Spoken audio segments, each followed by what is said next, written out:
हरि ओम. सार्थक वाटे झाली या वेचाचे, जीवनगाथा एका तपस्विनीची या शीर्षकांतर्गत पूजनीय स्वामीभक्त डॉक्टर सुषमाताई वाटवे यांच्या संकलित आत्मवृत्ताचं वाचन आपण ऐकत आहोत. आज ऐकूया यातील प्रकरण 6, प्रसंग कार्य प्रश्नोत्तरे, याचा भाग 23. सत्कार. चैतन्य प्रतिष्ठानचा सामाजिक कृतज्ञता पुरस्कार 2000 सुषमाताईंना देण्यात आला.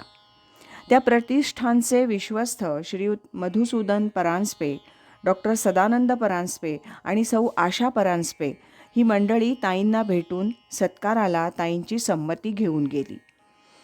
वस्तुतः साधकानं अशा सत्कार समारंभापासून अलिप्त राहावं, कारण त्यामुळे देहबुद्धी अहंकार वाढून साधनेत व्यत्यय येण्याची शक्यता असते. संत देखील अंतकाळपर्यंत सावध असतात. स्वामी माधवनाथांनी देखील ताईंना द्रव्येषणा लोकेषणा यापासून अत्यंत सावध राहण्याविषयी बजावलं होतं. त्याप्रमाणे ताई नेहमी सावध असतात. त्या सत्काराचा प्रस्ताव समोर आला तेव्हा ताईंनी विचार केला की हा सत्कार देहाचा नसून कार्याचा आहे. या निमित्तानं जी सुसंस्कृत सुशिक्षित विचारवंत मंडळी एकत्र येतील त्यांना स्वामी माधवनाथांचे ग्रंथ पाहता येतील आणि आपल्यालाही काही विचार स्पष्टपणे मांडता येतील. त्याप्रमाणे रविवार दिनांक 9 जानेवारी 2000 रोजी आबासाहेब गरवारे महाविद्यालयाच्या सभागृहात हा सत्कार समारंभ संपन्न झाला. त्याला पुण्यातील बरेच मान्यवर श्रोते उपस्थित होते. मातोश्री सरलाताई स्वतः ताईंचं कौतुक करण्यास आणि आशीर्वाद देण्यास आल्या होत्या. स्वामीजींचा शिष्य परिवार मोठ्या संख्येनं उपस्थित होता. या सत्काराला उत्तर देताना आणि भगवद्गीतेचा संदेश या विषयावर बोलताना सुषमाताईंनी काही विचार स्पष्टपणे मांडले. त्यातले प्रमुख मुद्दे असे: हा सत्कार व्यक्तीचा नसून कार्याचा आहे. सद्गुरू यंत्री असून मी त्यांच्या हातातील यंत्र आहे. भगवद्गीता हा केवळ धार्मिक ग्रंथ नसून आध्यात्मिक ग्रंथ आहे. अखिल मानवजातीला उंच पातळीवर तेजस्वी जीवन जगायला शिकवणारा, साधना सांगणारा ग्रंथ आहे. भगवद्गीता हा पठणाचा पारायणाचा ग्रंथ नसून त्यानुसार आचरण करण्याचा ग्रंथ आहे. मामनुस्मर युध्यच हा गीतेचा संदेश आहे. स्वधर्म कर्म समाजसेवा देशसेवा अध्यात्माच्या अधिष्ठानावर झाली तर ते निष्काम कर्म होऊ शकेल.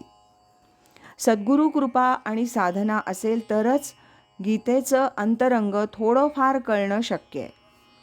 बालवयापासूनच गीतेतील विचारांचे संस्कार व्हायला पाहिजेत. मोठमोठ्या संस्था काढून समाज परिवर्तन होणार नाही. त्यात कार्य करणारे कार्यकर्ते आध्यात्मिक विचारांचे साधक हवेत. त्यासाठी एक एक व्यक्ती घडवली पाहिजे, तरच समाज परिवर्तन होणं शक्य आहे.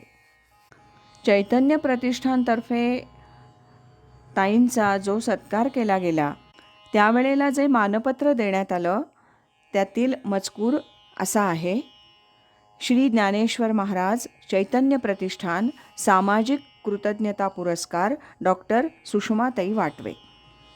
आपल्याला मूलतः सामाजिक कार्याची आवड आहे. त्यातूनच वैद्यकशास्त्राचा अभ्यास करून सेवाभावी वृत्तीनं आपण सामान्य जनांची अनेक वर्ष सेवा केलीत. आपल्याला श्री सद्गुरू परमपूज्य श्री माधवनाथ महाराज पुणे यांचं आध्यात्मिक मार्गदर्शन आणि प्रत्यक्ष सहवास दीर्घकालपर्यंत लाभला आणि आपल्या आयुष्याला आणि कार्याला एक वेगळीच दिशा आणि आध्यात्मिक अधिष्ठान प्राप्त झालं. श्री सद्गुरूंच्या आज्ञेप्रमाणे भगवद्गीता प्रणित शुद्ध परमार्थाचा प्रचार आणि प्रसार हे आपल्या आयुष्याचं ब्रीद झालं.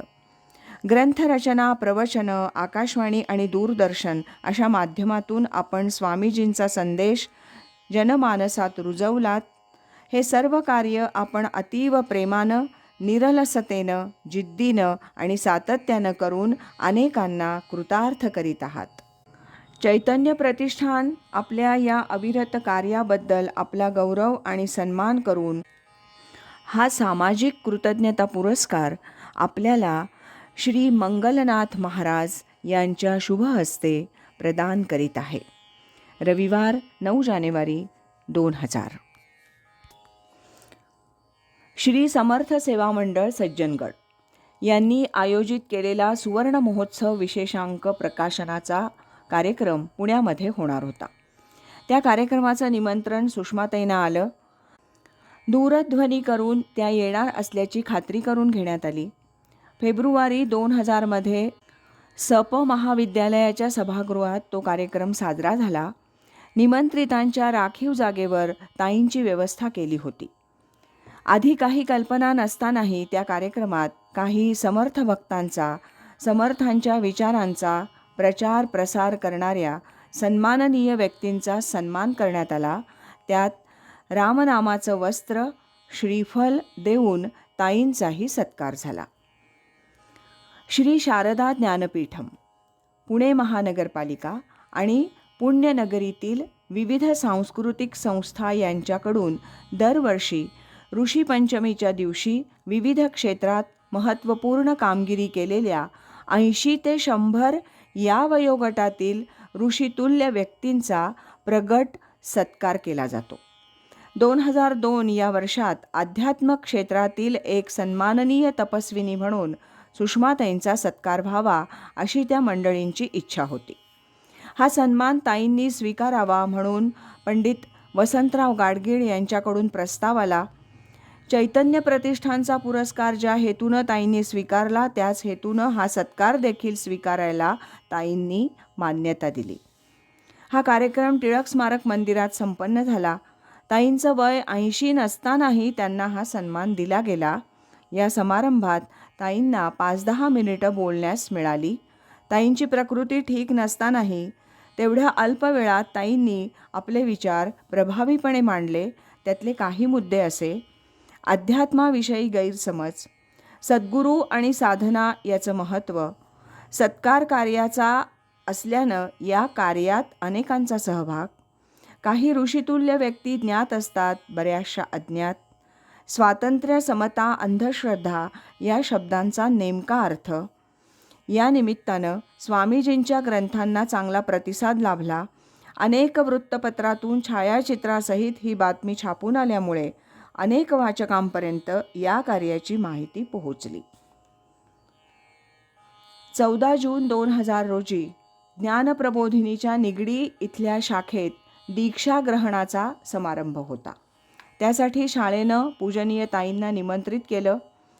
ताईंकडून घडत असलेल्या स्वामी कार्याच्या दृष्टीनं अशा समारंभाला जाणं उपयुक्त ठरणारच होतं.